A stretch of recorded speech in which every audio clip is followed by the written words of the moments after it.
Welcome to Tech Right Now, the weekly podcast of the American Conservative. I'm Andrew Day, here with my colleagues Sumantra Maitra and Joseph Addington. We'll start today with a domestic politics topic. We'll be discussing a Politico piece that published this week entitled, I Love Hitler. Leaked messages expose young Republicans' racist chat. Then we'll talk about the Russia-Ukraine war. I was in Ukraine last week in Kiev and had an intense and illuminating experience. And in the last hour or so, we got news that Presidents Trump and Putin will be meeting in Budapest following high level meetings between Secretary of State Rubio and, I assume, Russia's Foreign Minister Sergei Lavrov. Lastly, we'll touch on the Gaza ceasefire that Trump brokered, and which he has been building momentum for this past few days. So, first, this Politico piece, I have a few paragraphs, the opening paragraphs here that I want to read just to kind of set the table for our discussion. Quote, leaders of young Republican groups throughout the country worried what would happen if their Telegram chat ever got leaked. But they kept typing anyway. They referred to black people as monkeys and the watermelon people, and mused about putting their political opponents in gas chambers. They talked about raping their enemies and driving them to suicide, and lauded Republicans who they believed supported slavery. End quote. It goes on to describe other racial slurs and examples of harsh language used in these chats. Several liberals and lefties are calling for these Republicans to be relieved of their positions in the Young Republicans, which is a national organization with state level chapters, and it's for uh, conservatives ages 18 to 40. Some conservatives on social media have also said action needs to be taken to kind of stifle the rise of the more hard edged and incendiary younger generations of right wingers. New York Republican lawmakers denounced the chats. A lot of the people in these chats were from New York. But some Republicans, including Vice President J.D. Vance, have kind of dismissed the controversy as kids being kids, telling jokes in a private chat. Joseph, as a Zoomer Republican who I can verify does not use terms like watermelon people in your private chats, I'm curious what your kind of view is on this. So, on which side of the controversy do you come down and why? Who cares? I don't understand why this is a big deal.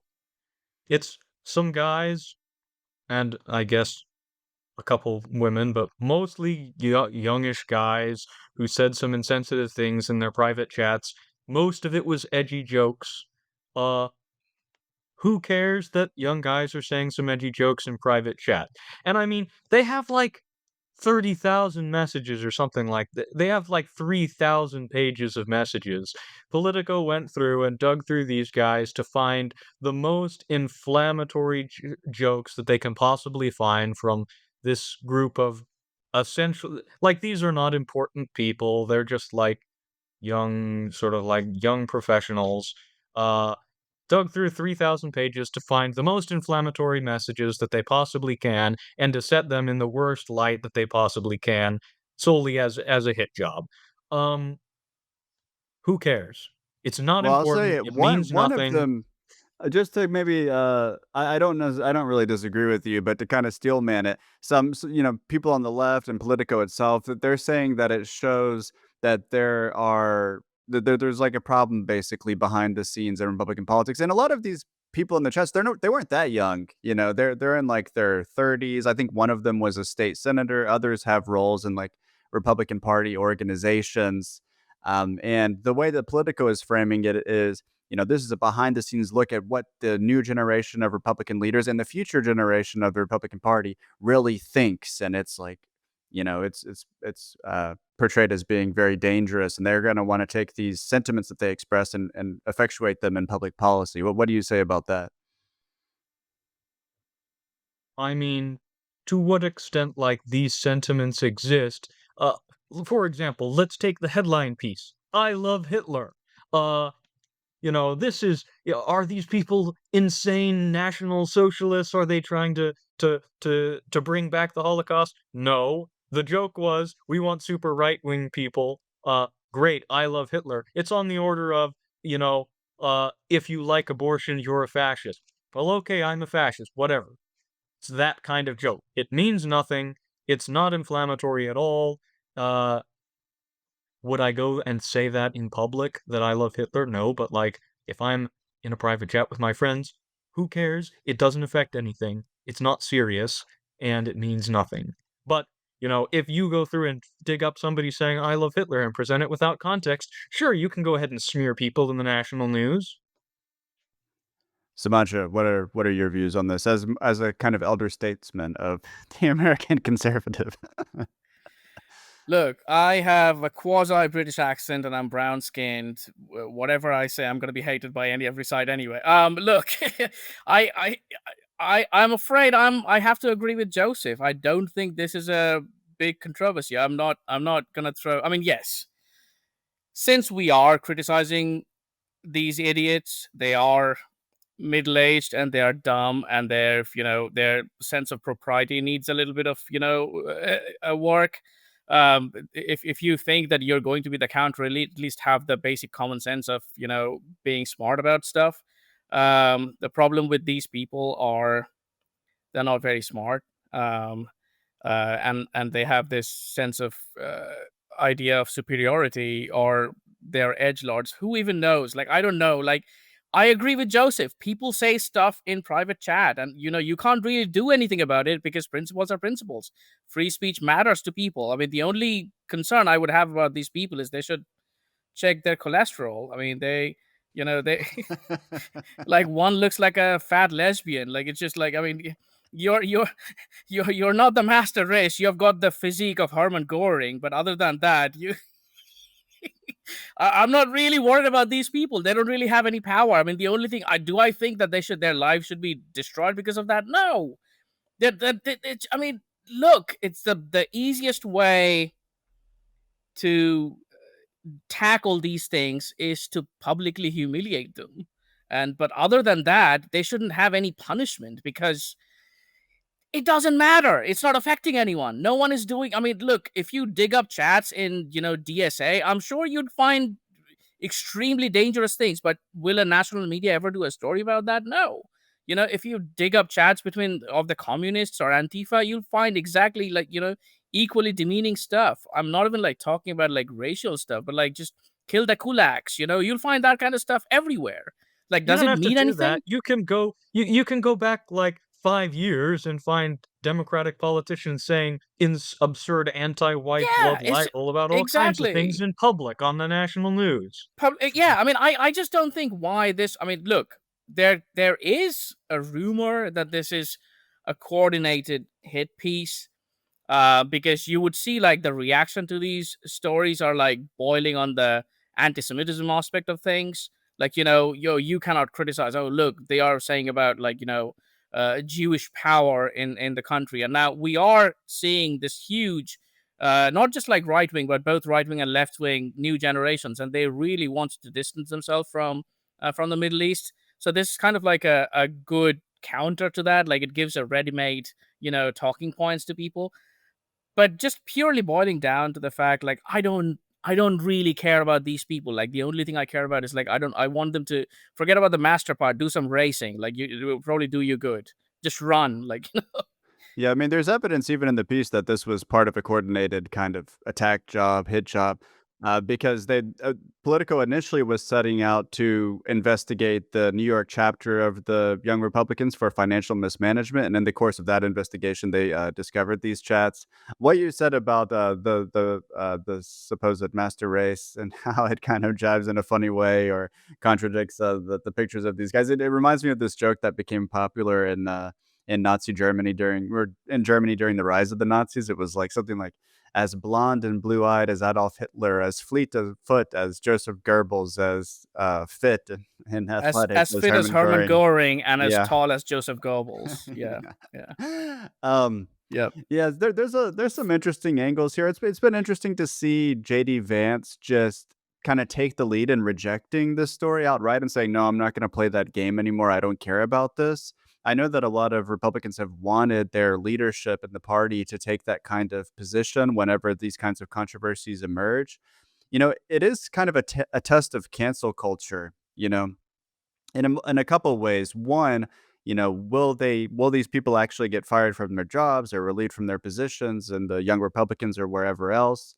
And two, if they're not relieved of their positions or fired, um, what's going to happen? Like, I want them to not suffer consequences, almost purely just to see like where we are in the cancel culture in America right now. Because I suspect that when the Democrats come back to power, they're going to be in the mood for revenge. I Go so ahead. I don't think these guys are gonna go completely scot free. Especially like from what you say exactly, it's right. Like when the Democrats are gonna come. Obviously, I don't think these people are that important that they're gonna have like a full state power crushing them, but they would be ostracized in some way or the other. That being said, I do hope that they don't, because I mean, maybe I'm just an old cynic, but like I do believe in the principles of free speech. I mean, if they make fun of me because of my ethnicity, I'm happy to make fun of them because of theirs. But like it should be in the realm of speech. I don't want the state power to crush them, and there has been evidence of the liberal government kind of cracking down on people because of speech, and I don't want to go back to that world. So I agree with you. I don't think these guys should suffer an enormous amount of career consequences because something that they said in a private chat. Yeah. And to Joseph's point, some of these things do seem like obvious jokes. Like at one point, this guy, one of the young Republicans, says, "Everyone that votes no is going to the gas chamber." He was referring to this upcoming leadership vote in the young Republicans. I mean, come on. Well, it's obviously a joke. He's not going to have a gas chamber that he puts people in. Well, the gas Um, chamber is probably going to be manufactured in India because America doesn't do any manufacturing. So there you go. You got your hit in. um, Yeah, I guess we're all basically in agreement on this. I mean, some of the stuff did evince a kind of mean-spiritedness, and I do wonder if the total toxicity and taboo surrounding like white identity politics has this effect of making things kind of go underground, and yeah, I it don't takes want on this that. I'd vulgarity. rather have it in public. Yeah. Like make fun of these people. Tell them that they're fat. That's a lot When I better say way to. when I say toxicity, I mean the forbiddenness of it. Like it's Right. so toxic to for people to say, for example, we should keep America majority white. So people, and that's like a natural opinion that you can expect people to develop in the context of rapid demographic change. And so Well, then I'm you, not white, and I Mm. would prefer America to be majority white. There's Right, nothing wrong in that. Like I don't want to import the entire. It's true. Like I'm not. yeah. You know. Joseph, any last words before we talk about foreign policy? I just wanna point out that it just seems, absurd that we're going through it that Politico is going through and running these hit pieces on essentially like unimportant people, smearing them on the national news in what is clearly bad faith for what are very obviously jokes. And there's sort of this expectation that the left has that like Republicans should grovel over this. And then on the other hand, you have like Angela Davis terror who's cooperated with literal terrorists getting these kind of people who have actually done horrible things, and they get professorships at Harvard. So, it's purely a one-way street as far as that goes. It's just a means of making Republicans grovel and apologize to people who have no actual interest in like, they don't actually care about the group chat either. It's just a way of cynically attacking Republicans. So, Yeah. Okay, I think we're all basically in agreement on that. I follow a lot of like left wingers and interact with them on social media, and they really seem to care about this story and seemingly genuinely. They perceive a kind of rise of fascism, and they're sort of trying to pressure Republicans to denounce these people. But um, The seems like American that. structure of government discourages fascism. Mhm. It is one of the I hate to be the guy who's with a foreign sounding accent saying how beautiful the founders' vision were, but it was true. The design of the American structure discourages any kind of concentrated centralized power. Yeah, all I I'm mean, saying is if these guys are worried about the rise of fascism because of what the people are saying in group chats, they better not like hang around a Marine barracks ever. Yeah. That's true. all right, let's move on to Russia Ukraine. As I mentioned, I was in Kiev last week. I was there during a pretty massive air attack on Thursday night. It's terrible that it happened. Obviously, at least one child was killed. Many were wounded. many people were wounded. But I'm glad I was there for it and could talk to people afterwards. My experience bolstered my impression that we are at a critical phase in the Ukraine war. Ukraine has an acute manpower shortage among infantry units. There's a real risk that its lines in the Donbass region and in the east broadly will collapse. Maybe not immediately, but that seems to be becoming more of a possibility. Meanwhile, its air defense shield is clearly cracking. Russia has been ramping up drone and missile attacks, but one reason these attacks seem to be getting worse is that they're just intercepting fewer and fewer of them. Ukraine is intercepting fewer of these drones and especially ballistic missiles. I think in the latter case, the interception rate is below 10% now.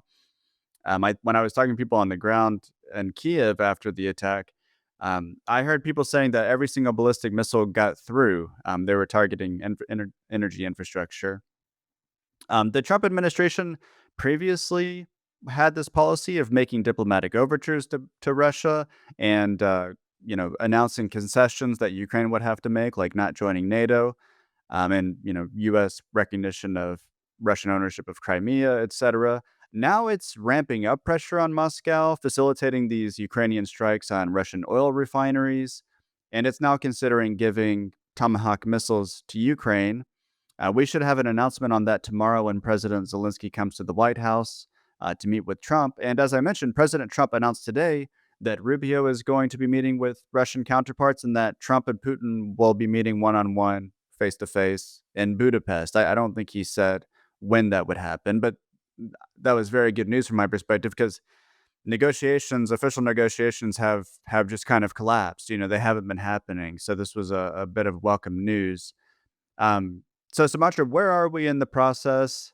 Do you agree with me that this is a critical phase, and how should the Trump administration navigate it, looking ahead to these high level meetings?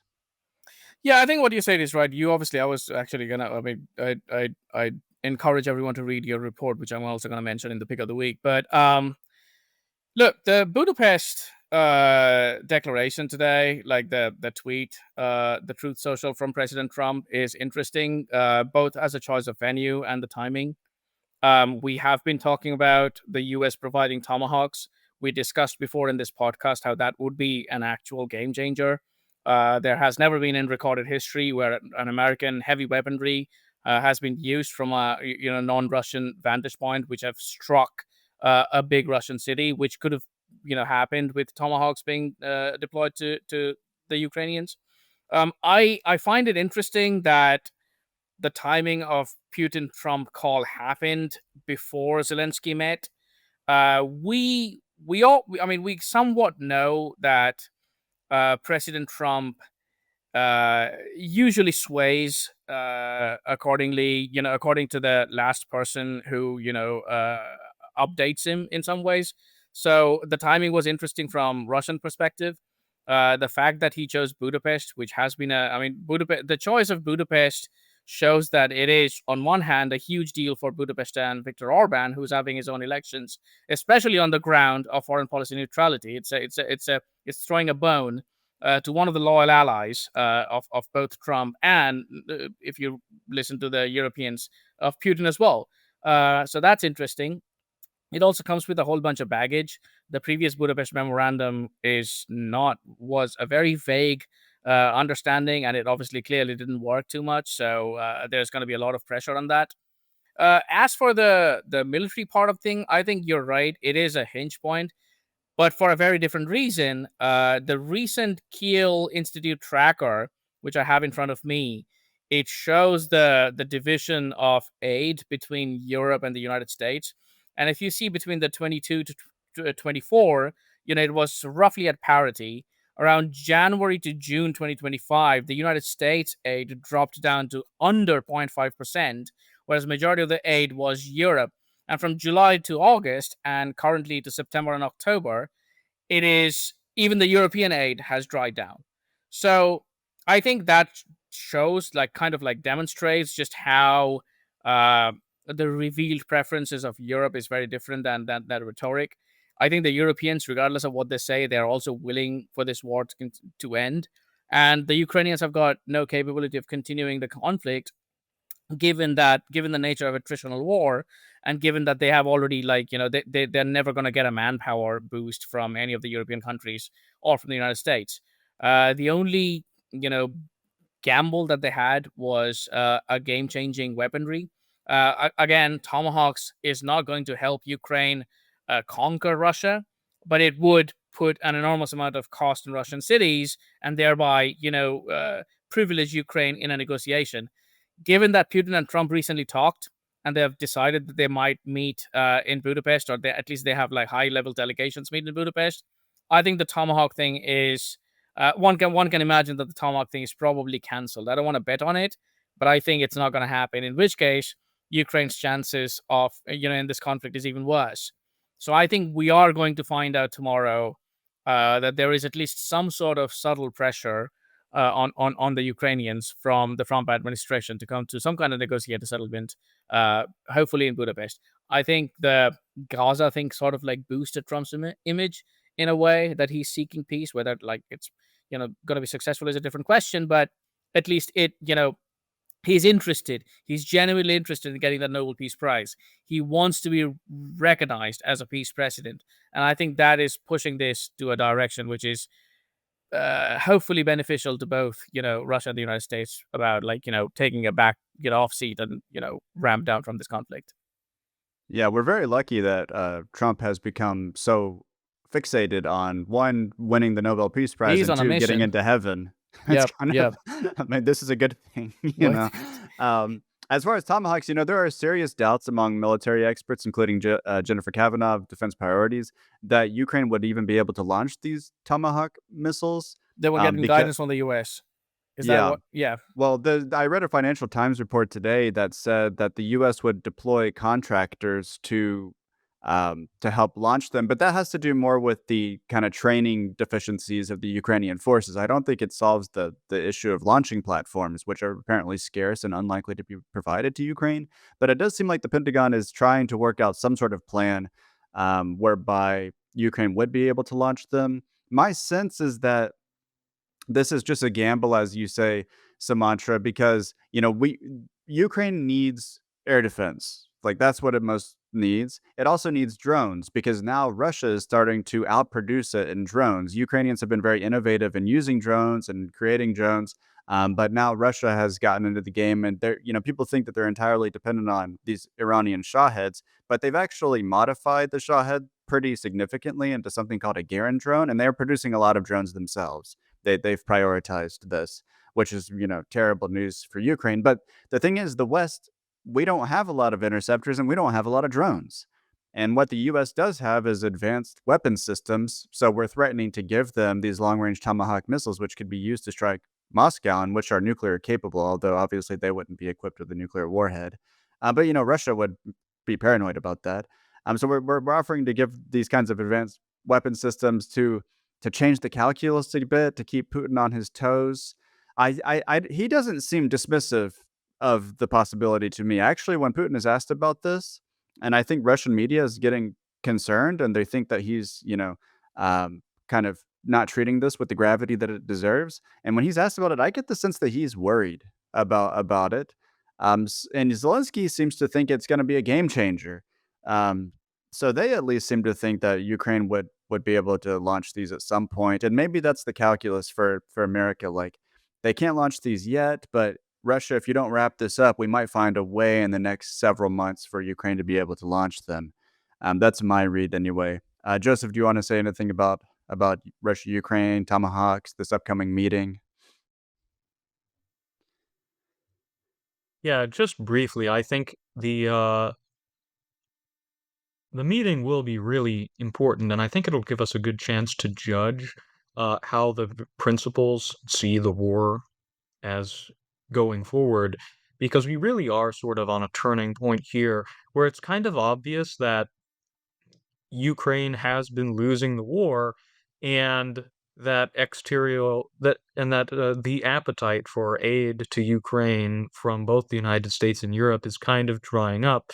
Europe Europe has been almost monomaniacally focused on the Ukraine war, but in the recent months, Europe has seen a lot of, more internal focus as it tries to sort out its own domestic struggles. Uh, Emmanuel Macron of France has been one of the most strident supporters of Ukraine, and the French are currently undergoing a constitutional crisis right now. So there's a big chance that sort of this is the last gasp for any settlement really in favor of Ukraine. Uh, Barring that, and the question is, of course, then the Russian interest, because the Russians are also very well aware of this. So how much do they want a settlement versus how much are they confident that they can just win on the battlefield and take whatever they want militarily? That would probably be bad for everybody, but it is certainly a possibility from the Russian perspective. So the question is, what are they willing to wager on that? One thing that I've heard from Russian national security types, although maybe not ones who are presently very influential, is that Putin may himself not want to overrun Ukraine and subjugate it, just because, like, he might prefer a deal even from the Russian interest. Like, that's preferable to just straight up winning the war and achieving a Ukrainian capitulation. Because if that did happen, he would have a mess on his hands. The Ukrainians hate Putin and they hate Russia, and they're going to for the foreseeable future, right? So even if he gets rid of the Zelensky government and managed to install some kind of like Belarusian style, like Lukashenko figure, um, or even if he just totally wrecked Ukraine so that it wasn't any kind of military threat to Russia, that doesn't mean there wouldn't be a problem there. That doesn't mean that he wouldn't have to worry about these Azov battalion types kind of, going rogue and organizing some sort of, terror attacks basically in Russia. Um, and also, it would just create a lot of problems for the European continent. Like, the antipathy between the West and Russia would be very high and wouldn't have any kind of avenue to be reduced going forward.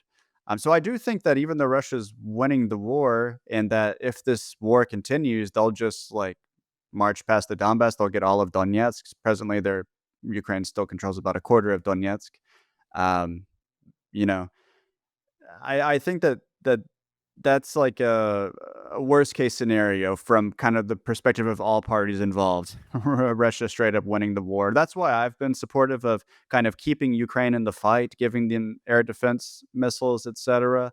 Just because I think we should try to keep alive the hope of a negotiated settlement, um, not only for Well, I do Ukraine's sake, understand but there are for the some pretty Western. hardcore nationalist parties in Russia that are just like, screw any security settlement with the West, we want everything. Absolutely. I mean, Putin is arguably a relative moderate within the Russian national security establishment. And some of these people in the media and some political scientists, they're much more hardline. I mean, some of them have called for like nuking Ukraine. And so they don't understand. From their perspective, Putin is kind of fighting with one hand behind his back. Um, and, this is one reason not to send long range weapons to Ukraine, because if they strike Russia with long range weapons that we provided, Putin's going to know, the whole Russia national security establishment's going to know that basically they're under joint NATO Ukrainian attack, because Ukraine can't do that without our targeting intelligence. And I think that that's a very bad idea, and it would extinguish the possibility of rapprochement between Russia and the US. Sumantra, I'll give you the last word on these topics. No, I agree. I dispute the fact, and I've disputed this fact since the start of this war, that Russia, purely from a military point of view, can either win the war on the battlefield in the context of conquering the entirety of Ukraine and then pacifying it, or can keep its current economic trajectory as it is without changing the entire economic model of the country. The Russians are showing no signs of going towards a war economy, which would arguably they would need for a total mobilization. They are showing no signs of conscription.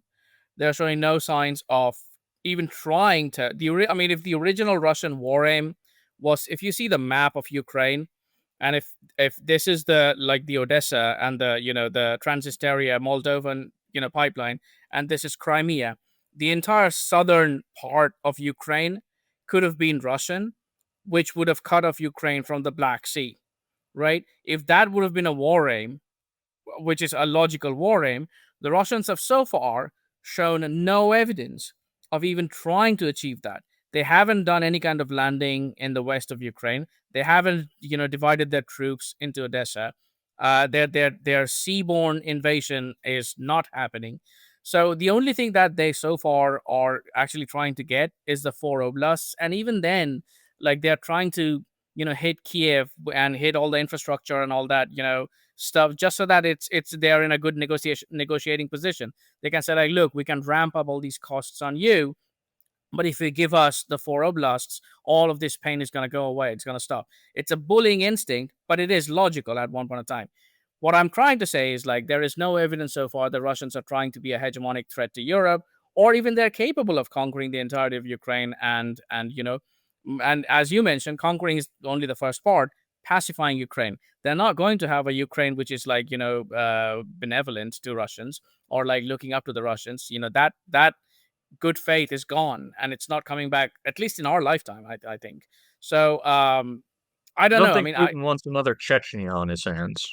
yeah, well, Chechnya is landlocked inside Russia, but Ukraine, on the other hand, is still going to have like a porous border with Poland. It's going to be like East and West Germany. So that's a difficult thing to maintain anyway. And it affects the Black Sea Fleet, obviously. And it affects the Black Sea Fleet. Turkey's a rising power, right next door, and they are very hostile.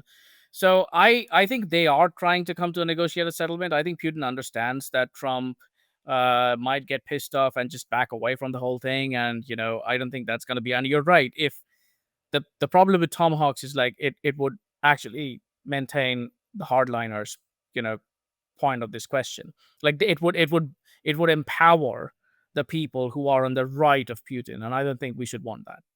Yeah, the last thing I'll say is I really think that Trump should play the bad guy when it comes to his relationship with Zelensky. They should not embarrass him in the White House because that would just create so much whiplash, and it would seem like there's no kind of strategic patience or focus on the American side. Like we're going back and forth between who we blame for the war.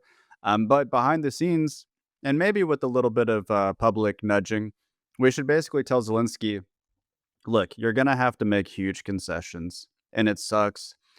We're very lucky in America that we are a superpower and we're surrounded by Canadians, Mexicans, and fish. We're in a totally different security environment than Ukraine. Ukraine is not a superpower. It's a small power with an impressive army, the biggest in Europe, right? If we don't count Russia. And it's right next to a nuclear armed superpower, or a great power. Um, and that's unfortunate. It's not just. And the ultimate deal that comes out of this, assuming we're able to get one, is not going to approximate the ideals of justice. But if Ukraine wants to have a sovereign, albeit truncated state, they're going to have to agree to not have an offensive oriented military. They're going to have a purely defensive posture. They're not going to join NATO. They'll be lucky if they can join the European Union. And even then, they're probably not going to be able to participate in this mutual defense, mutual assistance, military component of the EU. And they're going to have to make big time territorial concessions. At the very least, even if they don't de jure recognize Russian ownership of the captured regions, they're going to have to agree not to try to reclaim them militarily ever, And they might have to vacate parts of the Donbass that they presently control, although that's going to be a bitter pill to swallow, and maybe the U.S. can help them out there. But I think Zelensky's politics don't allow him to make these huge concessions unless Trump puts a bunch of pressure on him and Zelensky can say, Trump made me do it. I didn't want to do it. And that's what Trump should do. I think Zelensky would privately appreciate it, secretly appreciate it. I have to say something very small. I think Zelensky also faces the exact same problem as Putin faces, probably a little bit more in this case, because Putin at least has got the entire control of his Siloviki and his Kremlin and all that. Zelensky faces a huge amount of problem from his right. Like there are genuine scary right wing, far right Ukrainian nationalists who are essentially tolerating Zelensky because he is continuing the war. And the moment he steps down or compromises a little bit, his position is also going to be really difficult. So I don't know how to square that circle, but that is something which we have to keep in mind too. Yeah, Zelensky came into office promising to end Ukrainians' this horrible corruption problem that they've had, and also peace with Russia, right? And the dynamic that you just mentioned is a big part of why he didn't accomplish that latter objective, why he pursued this enhanced strategic partnership with the U.S., ultimately antagonizing Russia, because he had to kind of prove to this hardline people to his right, I guess we could say, that he was like a tough anti-Russian guy. Um, I think we should move on to Gaza to at least briefly touch on it. A ceasefire went into effect, I believe, on Monday. Trump brokered this ceasefire. It was kind of interesting watching this play out. It clearly had a lot to do with Israel's strike on Doha, which was targeting Hamas negotiators. That really ticked off the Trump administration. Excuse me. Um, because, Steve Woodcock and I believe Jared Kushner, they were trying to negotiate an agreement, right? They wanted Hamas and Israel to come to some sort of ceasefire deal, and Israel tried to kill the Hamas negotiators and did so in Qatar, which is like, Trump really cares about the U.S. relationship with these Gulf states and with his personal relationships with the leaders of the Gulf states. So it sounds like Trump was very angry about that, and it became a kind of hinge point in which he started to put a lot of pressure on Netanyahu to get a deal. They got the hostages back. There's been a big movement in Israel in favor of ending the war in Gaza, and they're focused on getting the hostages back. Um, it's kind of interesting. Steve Witkoff was in Tel Aviv after the deal was struck, but before the hostages were returned, he was giving a big speech at this hostage square. And whenever he mentioned Netanyahu's name, there were huge boos. And whenever he mentioned Trump's name, there was loud applause. And, we have to be mindful. This is Tel Aviv, the most liberal place in Israel. And this was a group of people who have been supporting an end to the war in Gaza to get the hostages back. But still, it was pretty instructive that Netanyahu was coming under more political pressure. We're heading into an election year in Israel next year. Those elections are going to be toward the end of the year, but they can be moved up depending on how things play out. He had a lot of international pressure on him to do this. And then, as I mentioned, increasing pressure from the White House. So that confluence of factors, I think, made this possible. The 20 living hostages were indeed returned. Hamas is having trouble finding most of the 28 deceased hostages because they're supposed to return their remains. I think they've returned like 9 deceased hostages. And people in Israel are saying that they've broken the deal because they haven't returned the rest, but they can't find them. And even the White House admits this. It's like impossible. So many Hamas people have been killed. So many of these dead hostages are under rubble. They literally don't know where they are. Israel has had a couple violations of the ceasefire, and it's also had a couple other violations of the general agreement. It's letting in half of the aid that the agreement called on them to let into Gaza. I think they're supposed to do 600 trucks a day, and they're doing 300 a day. I'm not inclined toward optimism when it comes to Israel-Palestine relations, but I think Trump is doing a good job in this phase of the conflict and of U.S. diplomacy, putting pressure on Netanyahu. I think he was very wise to make a big show of it and have this meeting in Egypt that he had with leaders, I think, from Qatar, Turkey, and Egypt, right, alongside Trump, signed some sort of 20-point comprehensive plan. Of dozens of world leaders, including from the West, were also there backing it, and that created a lot of pressure on Israel to keep it going, right? And these Arab and Muslim countries, they put a lot of pressure on Hamas to agree to this deal. Hamas, by giving up the hostages, gives up its leverage. Hate to speak about that issue in cynical terms, but that's just how it is. So it was hard to get them to agree with this. And now the major thing is, will Hamas disarm? And that's probably the thing we need to be most pessimistic about because that's part of the plan. And their disarmament is related to Israel's withdrawal of IDF forces. So I'm pessimistic, but I'm very glad the hostages are back. It'll be interesting to see how that affects Israeli domestic politics because now, on the one hand, one major reason for the war, they took our hostages, we have to get them back, is off the table.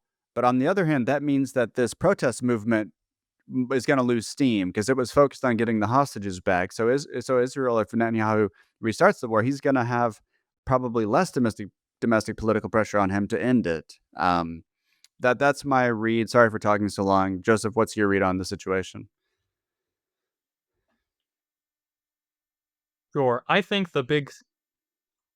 I'm very interested in seeing how this international occupation force of the Gaza Strip goes. That I think is going to be a big tell about how the situation runs, because there are a lot of people, or there are a lot of countries from the Middle East that have very strong interests in maintaining sort of a ceasefire there. Uh, I think the Arabs, of course, first of all, they don't want any kind of large population movements out of the Gaza Strip. They don't want to have to try to deal with all of the Palestinian refugees that would happen if Israel were to annex the Gaza Strip and expel the Palestinians, which is probably the principal alternative. Um, and then also there's Turkey, which has a very strong interest in maintaining uh, its increased influence within the Middle East and stabilizing the region and preventing sort of any continued Israeli aggression. So for me, I think as far as the ceasefire goes, that how the international administration of the Gaza Strip runs is going to be the big tell. Sumantra, Joseph just mentioned Turkey's role in all of this. So when you're talking about your read on the Gaza peace plan, I'd like to hear your thoughts on what Turkey has been doing to make this happen and what role it's going to play going forward. Yeah, so I've been watching Turkey for the last year and a half, and it's purely from an international relations point of view, it's like fascinating to see a country which used to be a great power, a minor great power, but still a great power, just return to form like this. I mean, when people talk about doomerism and like everything is doomed and countries just go and destroy themselves, and I mean, look at Turkey. Like this is what long-term planning means. Like even 10 years back, they were like completely isolated in the region. They were the only country supporting, for example, the Syrian rebels, but they planned this whole thing. They planned this detente with a section of the Kurds. They planned a war with other parts of the Kurds. They supported the rebels in Syria. Azerbaijan and Armenia. Armenia got routed. They were the first country to, side down on the side of Ukraine when it comes to Russia by selling them a whole bunch of cheap weapons. And now look at Gaza. The Israeli, one of the most nightmarish scenario for Israel would have been to go to a proxy war in Syria with Turkey, because the Turks literally share a border. Unlike Iran, they can actually drive through Syria, right? They are a country which is like 9 times the size of Israel, with the manpower, and is the second largest army in NATO. If there genuinely is a conflict, I'm not saying Israel is a small country and like less powerful, but it's going to be bloody for Israel too, because Turks can just like go to Syria. And now the Turks will have a military garrison placed in Gaza, 25 miles from Tel Aviv, right? That is not nothing. Even if we think that, yeah, the Turks are not going to have like heavy armor or military troops positioned, the amount of intelligence that they can gather on Israel just by being in Gaza is humongous. Second thing, multinational forces are interesting because you cannot do an intelligence operation on them and then claim plausible deniability, because you're literally like affecting a force of various different countries. So if there is a multinational force of UAE and an Arab force, the Turks, Pakistanis who are very interested, Indonesians, quite literally like a Muslim quasi NATO positioned in Gaza, it becomes difficult for Israel to restart the war too. Like because they would, the risk of hitting all these countries and their soldiers and their manpower is extremely high. That being said, I'm not very optimistic about Hamas giving up their weapons. I'm not sure that they are going to oppose that in public. But given what we have seen in Iraq, I think Iraq is the biggest template where you see the ruling members of the ruling party give up weapons and then form militias and then essentially control police forces and local paramilitary organizations. I think we are going to see something similar to that in Gaza. I think they're essentially in what I mean in our terminology, they would probably like change jerseys, but they would still have an enormous amount of power in Gaza. I think it's futile to expect that this massive shadow military force of 30,000, 40,000 people just, completely disappearing and giving up power on their own. I don't think that has ever happened in history, and I don't think that's going to happen in Gaza either. That being said, even they are going to be limited in how much adventurous they can get, given that the entirety of the police force of Gaza are essentially going to be Muslim countries from other parts of the world and countries like Turkey. So it's going to be similar to, the closest example I can find is the Indian peacekeeping force in Sri Lanka in 1987, where, to stop the Tamil rebels, you have to have a Tamil force, but from a different country, right? So that is kind of how it's going to happen in Gaza. Like, there is this, Islamist movement, but they're tempered down because there are other Muslim countries which are essentially providing policing and order. So I think that is the most optimistic scenario. Yeah, and I guess the other major element of this peace plan that we should mention is that Gaza would be governed, at least temporarily, by a technocratic political committee or board of governors that Trump would head, and that Tony Blair, the former British Prime Minister, would participate in somehow. It's in And British British blood. mandatory Palestine is back. That's right. yeah, it does. Speaking of having power after 100 years. It does feed into this kind of like neo-colonial interpretation of the Western, you know, interference in Gaza and Palestine generally. And with Hamas, like, it's a political party, but it's fundamentally a militant resistance organization. So telling them to disarm is akin to telling them to dismantle their whole ideology. And I just don't see them doing that if the next governing authority of Gaza is not Palestinian. Like, they want, their whole thing is Palestinian sovereignty. Um, but Trump is doing his best. He said that they've privately conveyed a willingness to disarm. I don't think that they publicly said that they will. And that's probably the main thing to watch, in addition to watching Israel react to not getting the deceased hostages back yet. Some Israeli figures are saying that Hamas has already broken the deal. But let's go ahead and move on to our picks of the week. I'm gonna pick a couple pieces, or maybe a triad, just because they're grouped together, and this is the first time this has happened since I started at the American Conservative. So today we ran a piece by J.P. Velasmil called "Will Trump's Venezuela Gambit Pay Off?" And he put forward a kind of hawkish view, kind of supporting Trump's ramping up military pressure on the Maduro government. Tomorrow, Jude Russo will have a piece called "Unpatriotic Realists" out, which is responding specifically to this piece. And giving a very different view. Jude says that what's happening is relevant not just because we should care about foreign policy realism and restraint, but because we should care about Republican self-government. And the Trump administration is not being very forthcoming about its actual reasons for targeting Venezuela in this way. Not forthcoming to the American people, he means. And then I think Velasmil might respond to that piece later this weekend. So that's kind of an interesting little debate that we're hosting on the TAC website. Sumantra, I eagerly await you saying what your pick of the week is. It is by a certain Andrew Day. It's a dispatch. I like dispatches. I am personally biased towards dispatches. I think they are the highest form of journalism. If you are writing from a place, and if you are writing about that place, that is one of the best things that you can actually read. And given that it's actually a war zone, even more. So Andrew Day wrote for us, who is also in this podcast as the respected host. He wrote a piece called "Dispatch from the Beleaguered Kiev." The pronunciation of Kiev is Kiev, which is always good. It's an English word, and we are using the English word for that. And it's actually on the same day when the Russians knocked out the energy infrastructure of Ukraine. So you can actually read just how the feel of the capital city of Ukraine was. I suggest everyone to read that, only in the American Conservative. Thank you, Sumantra. Joseph, what's your pick of the week? Sure, I'll take Phil Linderman's piece. Trump's pressure on sanctuary cities is working. You know, we give the Trump administration some guff, but I do think that it's really important that people recognize that the work that the administration has done on illegal immigration specifically has been absolutely phenomenal.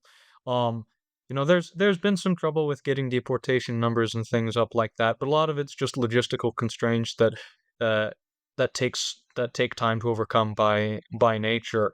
And so Phil has written a great piece on the administration's efforts and the success that we're seeing now as a result of the ramping up of deportations, of ICE funding and things like that, and the pressure on specifically the sanctuary cities and jurisdictions that are still attempting to essentially apologize and promote illegal immigration in the United States. So, good piece by Phil Linderman. Okay, well, that brings us to the end of this episode. I want to thank our listeners on podcast apps for listening till the end and remind them you can watch this episode and other episodes of this podcast on YouTube. If you're watching on YouTube, please hit the like button and the subscribe button and leave a comment. Let us know what you think. And I want to thank you, Sumantra, and you, Joseph, for the very illuminating discussion. See you next time.